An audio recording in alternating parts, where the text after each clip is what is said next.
Hi, it's Spyro at Binacore.org, and this is an It's Been a While video for Fear. Yes, I have plugged in the mic. Good, because last time you didn't, and we ended up going through the. Still recorded though, didn't it? Still counts. But you could hardly hear me. That doesn't make it better. Fear.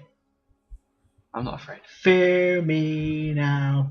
You Right. played Fear. I've just made you play Fear. Yeah. But let's make you play Fear. What do you think? Fear. Yeah, the Lump Fear. That's hard to say. So, what did you think It's not of Fear? supposed to be easy to say. It's Okay. not a real word. I enjoyed it.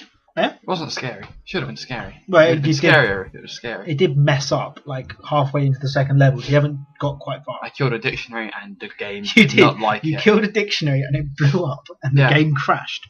It was amazing. But So there's a lesson for everyone listening. Don't kill dictionaries. No, They dictionaries. get their own back. They will reduce the frame rate of the world. Literature is important, and words.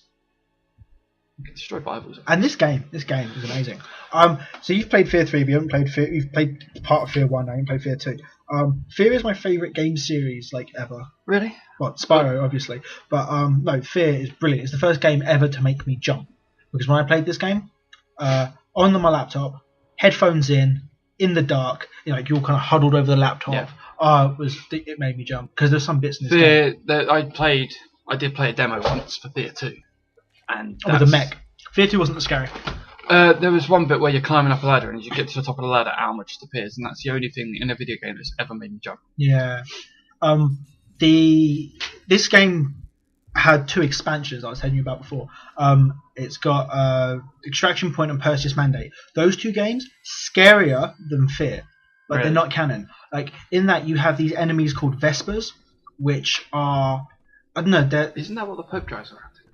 no, there's a Pope-mobile. A Vesper is a white scooter. Well, no, a Vesper is a little scooter. Okay, So the Pope-mobile was a double-decker golf cart. Anyway, these Vesper things, imagine the replica soldiers, but they sort of like crouch and hunch over, a bit ninja-ish. They're invisible, and all you can see is their red eyes. That's freaky. And a faint outline of them. That's how I know they're all hunched over. Oh yeah, and they just jump about off walls, and they're really fast. And oh my god, they're hard to kill. Yeah, I can imagine. You can't really see them. But the 2 expansions for this aren't canon, so they're not counted. So everything that happens in them doesn't make sense with the Fear 2 and 3 storyline. Right. But they make sense following on from Fear. Okay. Because it's about Point Man trying to get out of the situation he's in at the end of the game. And then I can't remember what Perseus Mandate is exactly. It's been years since I played these games. But I went back and played it to capture this footage. And the games are so much fun. Really? Oh, really? I don't like first-person shooters on the PC. I've always got an issue because, I'm terrible as it is. So, give me a mouse and a keyboard and expect me to play a first-person shooter like that, and it looks even worse. I've got Fear 2, but I got it on the Xbox and PC, so you'd probably rather play that on the Xbox. Or put an Xbox controller to the PC. Yeah, no, I think it should, because it's on should Steam. take, It's on yeah. Steam, so it should take. But there are so many bits later on in this game where you can have so much fun with it. The physics in this were brilliant. It's got such a good physics engine to it, like the ragdollness and stuff like that. Yeah. I enjoyed hitting that guy's leg. Yeah, you took off that guy's leg. Well, I blew it up. I blew him up and his leg fell off, and so I hit it. True.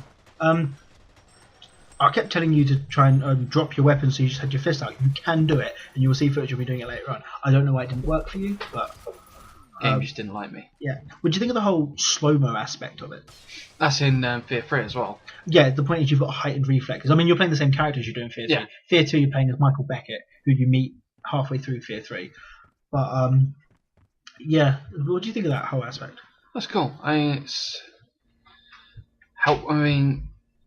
far as I got, it wasn't really too overly helpful. In Fear 1? In Fear 1, yeah. In Fear 3, when I've only played as Point Man for a little while, but like you've had massive bits where Well, if you look here, I'm using it, slows it right down. And this weapon's really accurate, so 2 headshots and they're down. Yeah. But what I like is when you're in a room and it's just like you've got 20 guys around you, that's when it becomes really useful. Or if you look, I did a video a while ago where it was in slow-mo. This is in Fear 3, I was playing as Vettel.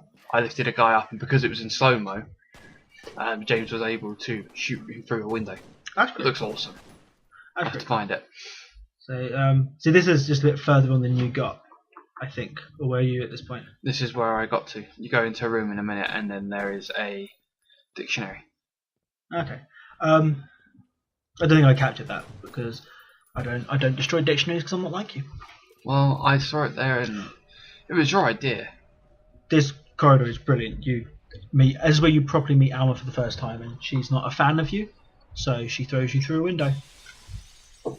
That seems entirely fair, I guess. Yeah, that's how the second level ends. Here's where it starts to get properly freaky, because at this point, like, you've got lights flashing and you can see that everything's shaking. Your HUD's going mad. Yeah. And Alma ran past the screen there, and it's all sort of, you got this static going on, and it really drives you into the atmosphere. And then you find this dead body, right? Freaking you out. Turn a corner, and there she goes, and gone. It really does get to you if you're playing it sort of, and you're getting really involved. I can imagine if you're sitting there in the dark, fully engrossed in this game. Yeah. Here's where I'm on about where I drop the weapon, right? So I've lowered my weapon, and I've just made this guy come around the corner. Yeah, and I'm just going to hit him. Hey, punch, yeah. It's brilliant. And then this guy jumps through the window. And I do like the two dual pistols. Very accurate. I didn't try those. I only used the submachine guns. Because I'm just using them here a lot. There are two guys crouching behind things in the back. These are very accurate. It's the same as in any game. Like in Counter-Strike, I always use the dual elites. I always prefer to use a pistol. I normally don't like dual pistols though. I don't know why. I just don't feel like they're quite good in this one. I actually, the only two games I remember playing it is this and Counter-Strike with dual elites. Really accurate and lots of fun. I mean, if you watch me play an army of two, a lot of the time I'll be equipped with just a pistol. Yeah, no, pistols. Because I've always liked just a pistol in first-person shooters. I did like that game with the whole customizable weapons. I really should play that again. Here's the situation you were kind of on about with lots of guys in a room. There's like 5 at the other end of this corridor. So I mean, I'm just here like throwing a grenade. So shooting. So I have a slow mode so that those guys can't get me, and they're trying to dodge a grenade, and I can shoot the guy off to the right, left even. So it's quite tactical in that way. So they're being dealt with by a grenade, and because it's in slow mode, they can't get away from it. Yeah, it also helps if you've got into a situation and you've bitten off more than you can chew. Suddenly you realise you quickly slow away. Bang. Yeah, like in this one, we're outside, and there is about 5 guys in this courtyard. So I'm well lucky. I think I throw a grenade here. I think we get really lucky with it. Look at that, through the window. You were aiming for it. That's not like. Yeah, but I had to aim up to get it to get the correct arc. Yeah. How far up did I know to aim? It's good. It's good. Not. It's intellect. No, it's not. It's like. No. That was you get to learn these things. You play these sort of games. Yeah, you can sort of guess. Which is the physics engine I was telling you about. It's realistic. You know, the whole slow mo-ness. yeah. Slow mo. I've often been in slow mo and fired people across a room. So I only played this to get the footage for it, but I feel like I want to play it through again, because I did, just after I played this, I did Fear 2 capture, which we'll do a video for that some other time, but I wanted to play through Fear 2 and I want to do a let's play for that, so I know I kind of want to finish this as well, and I want to play Perseus Mandate and Extraction Point, because they were good games. Just not a part of the storyline. No, not part of the story, but they were scary as hell, and I like that about games, because nothing scares me anymore. It's all really kind of obvious and predictable. It's nice to have a change from the norm where a game is literally, where the game is actually gonna. Yeah, it's another one of the jumpy points.